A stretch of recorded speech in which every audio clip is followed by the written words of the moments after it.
Hi, my name is Will Snow, and we live with Date with Tech. Today, I have Alice Spencer with us, the Executive Director of Education at the Cambridge Institute. Welcome, Alice. Thanks for having me. Alice, tell us a little bit more about yourself before we get started. Sure. So, as you say, I'm the Executive Director for Education at the University of Cambridge Institute for Sustainability Leadership. So we sit within the School of Technology in the university, and we are a not-for-profit, very much impact-led institution, working to kind of accelerate change, working with government leaders in business and finance to basically change the face of economies globally so that they provide a bit more for people, for nature, and for climate. Lovely. And I think the topic really is about sustainability. Tell me what that means for you and how you found your pathway onto sustainability. My goodness. So there's many definitions of sustainability. So you can look at the scary graphs on climate and the parts per million in the atmosphere and how we're living out of balance with our Earth's natural regenerative capacity. You can look at Earth Overshoot Day. Everyone's got a favorite scary graph to share with people. But I look at there's a series of graphs called the Great Acceleration, and it's socioeconomic and biophysical indicators, which from the 1950s have just gone on these incredible exponential curves. And it includes positive things like GDP and international travel. But then there's the shadow side to that, which is what I think of as the cost of progress. And that, of course, is things like the loss of biodiversity, ocean acidification. It's just a whole picture of a lot of really negative aspects of change. And when something's ultimately unsustainable, it will stop happening. And that can happen in two ways. Either we choose for it to stop happening, like the hole in the ozone layer and the Montreal Protocol is like the classic example of human intervention stopping an escalating biophysical risk, or it happens to us. And that happened recently with like the fish stocks collapsing. That didn't happen because we mandated it. That happened because there was just no more left to take. So It's all about living within planetary limits. And that's how I got into it. So my background is natural resource management. I spent a long time working in Australia and New Zealand on landscape scale restoration projects, farming. I had to live next to the Great Barrier Reef for a few years. I was just real challenge. Yeah, I struggled through. And then in New Zealand, worked on land and water planning. So came back to the UK. I'm Scottish. Cambridge University was there. And I think most people I know in forums like these, you kind of tend to put yourself in the way of the opportunity to have the greatest possible impact with the finite amount of time that you have in your career to do so. And working with executives and working with Cambridge with that incredible vantage point across sectors and across leadership experiences and across geographies as well, that just seemed to be too good to be true in terms of how to influence change at the most influential, the most kind of important levels for decision making. So that's how I ended up in a university, having been roaming around the wilds of Australia and New Zealand. Amazing. I myself did a science degree in entomology and geography. Fellow geographer, yes. Yeah, and I just think about all these things like biodiversity, endemism, all these things that are really shape the environment and what's happening in that space. You practice more on the leadership side of things with institutions. Can you tell us more about that? Yes. So we have been in our institute working with senior leaders for upwards of 30 years, nearly 35 years, and always at the kind of bleeding edge and trying to create safe spaces where we can really challenge leaders to be more ambitious about their business model and strategy. So it's not incrementalism and creating hero sustainability projects in business. It's really about fundamentally thinking about what future do you want to shape in order to thrive and survive as a business that's fit for the future. So working with leaders is an incredibly important part of that. And we've kind of expanded that out over the 3+ decades of the Institute, from doing education, which is our master's degrees and postgraduate certificates for that deep expertise, executive education, which I've just mentioned, those kind of senior level leaders and boards, digital education. We can learn with us online for scale and reach. That's really important to us in terms of equality of access to learning and education at a price point people can withstand. But then as we got working with business, we thought business can't act without policymakers also actually creating an enabling policy environment for business to kind of go into the next level of leadership. So we have a lot of groups that convene businesses to talk with a united voice to policy, so corporate leaders groups, and then to unlock the finance flows means that we work a lot with the finance sector as well, and we have some leadership groups around kind of investment leaders group, and then we also work with kind of insurers and other bodies as well. And more recently, to complete the full picture, so we're talking to governments, we're engaging with business, and we're kind of really thoroughly involved in the finance sector with our Centre for Sustainable Finance. And about 5 years ago, we thought business, government, finance can't do this without an incredible amount of innovation. So we've opened up part of our organization to be to do with innovation. So we have a canopy which houses 250 plus entrepreneurs, startups, scale-ups. And Cambridge is just this phenomenal place where good ideas kind of create ecosystems that forge lasting change and like really systemic solutions rather than just one innovation that's quite good and specific. It's like an ecosystem and a network of innovators that we work with that are trying to disrupt and create and scale changes within the organizations that we work with. I think really it sums up to leadership plus innovation equaling sustainability. It's exactly it. I'm getting like a lot of goosebumps with this because I'm so passionate about the environmental side and education. There's obviously a big cultural shift that you have to change. How do you go about like really influencing that mindset?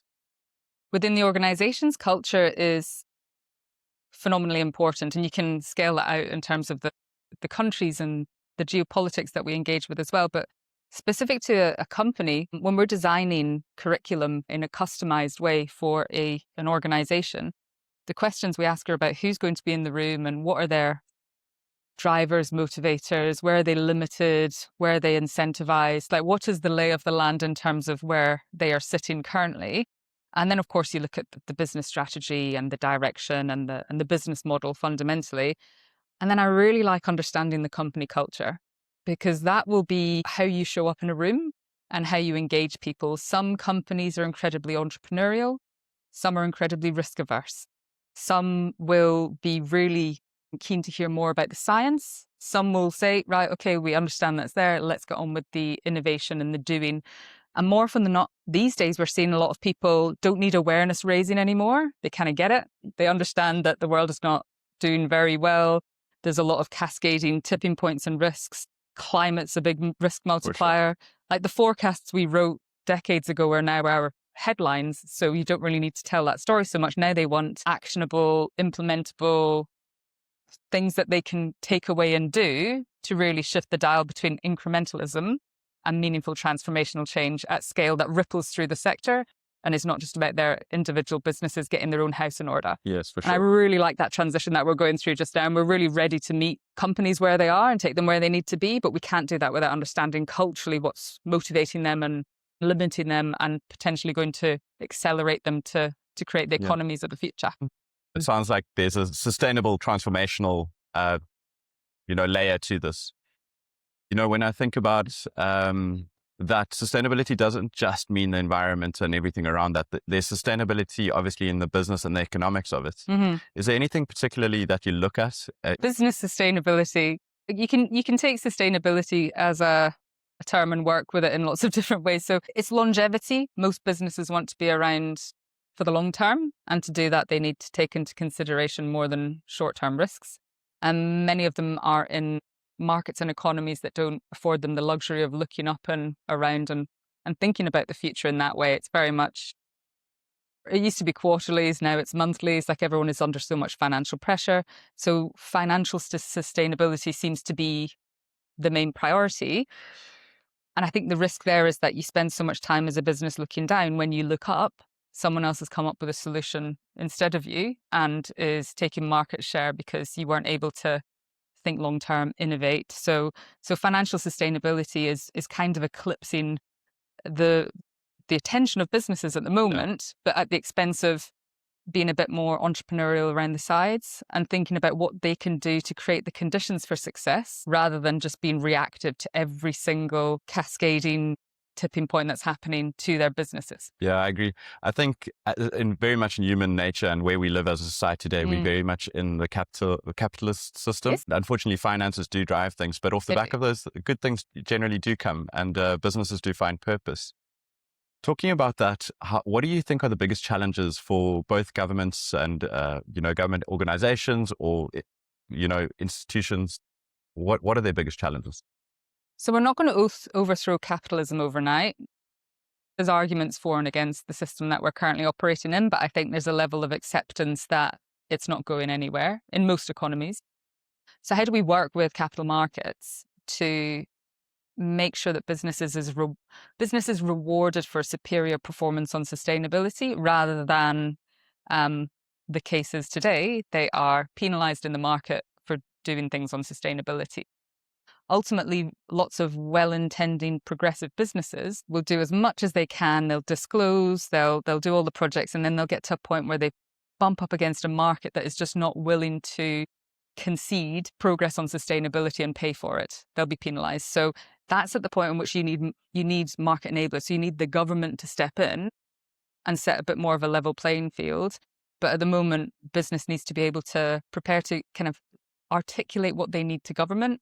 And that is friendship that needs to be nurtured. So business kind of thinks lobbying isn't part of their job necessarily because they've been fairly safe and stagnant for 100 plus years. So when you try and encourage business, if you ask any business, what is your kind of interaction with government? Some have a lot. The majority are like, well, we kind of withstand whatever they put our way and we try and shape policy with them, but it's largely as and when is needed. So we really need to just forge these business kind of public-private partnership relationships because we're not going to get where we need to be by just expecting business to come in and save the day. It's kind of a bit of an industrial push, and no one business can do this alone, right? So you can't just be like, oh, where's Amazon, where's Google? Like it's a big phrase just now, which is you collaborate on supply chain and then you compete on product and service. There's this anti-competitive nature, but there's no way one business is going to be able to change the rules of the game. They need to work together with their peers, even with their competitors, unlikely alliances, and then trying to shape that context so that they can compete to win in the future market. We have to build the future economy like today. And that's why it's exciting being in this part of the world, because you get the sense that the government and the private sector are working together a little potentially quite harmoniously. Sitting in Europe just now, it's a bit of a tundra of inaction, having been such a progressive kind of hinterland for policy for so long, and everyone was looking to the EU, and there's still some incredible bits of policy in there, like the Green Deal and things. But I think while Europe and the US are asleep at the wheel, there is a huge opportunity for other markets and other geographies to step in and create the sectors that we need for the future. And quite right, they should. Look, being a CEO of a company here in the UAE, I mean, I can see the leadership is already doing a lot to activate a lot of these initiatives. And I have to admit from my own experience that they are super helpful in getting the things up and running. When I do think about these things as a young CEO, what advice would you have for someone like myself? Like, how do we get onto this sustainability track?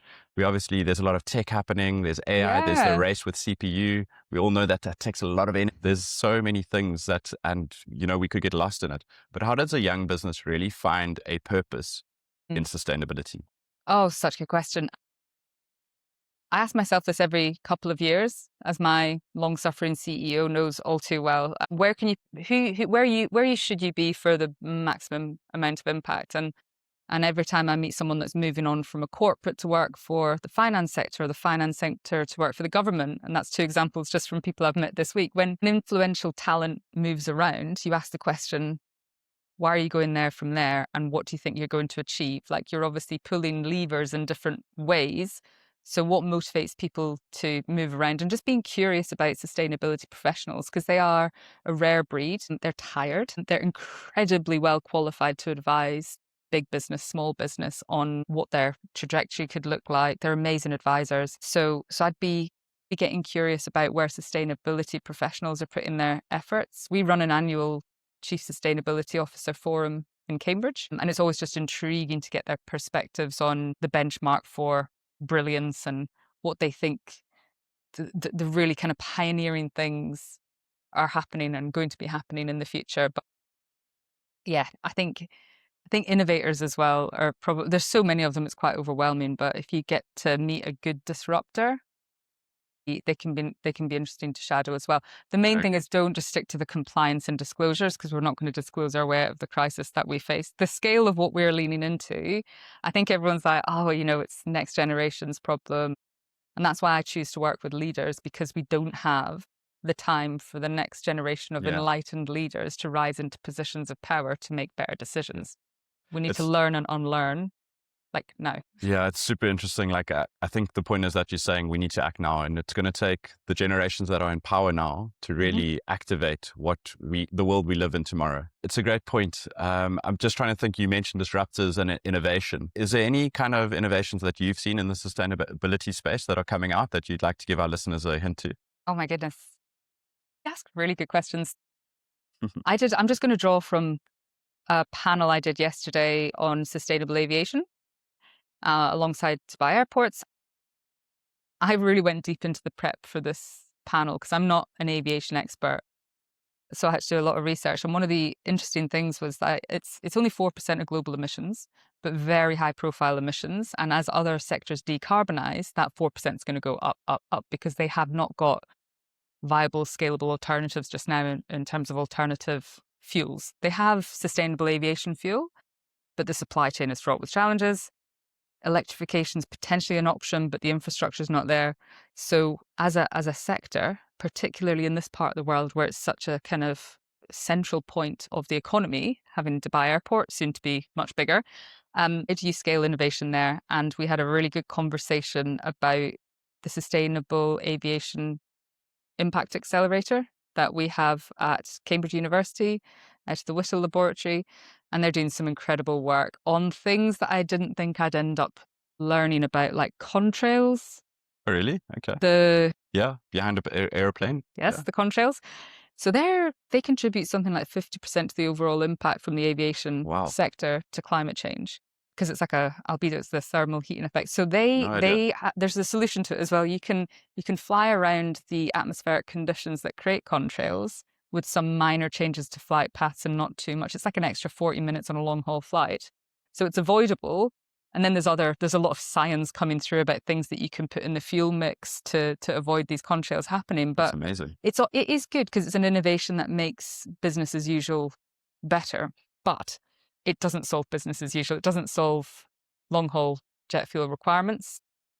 And we're going to get to a point 2040, potentially sooner, where with land use, do you want to grow food for the extra billion people that will be here by 2040, 2 billion people by 2050?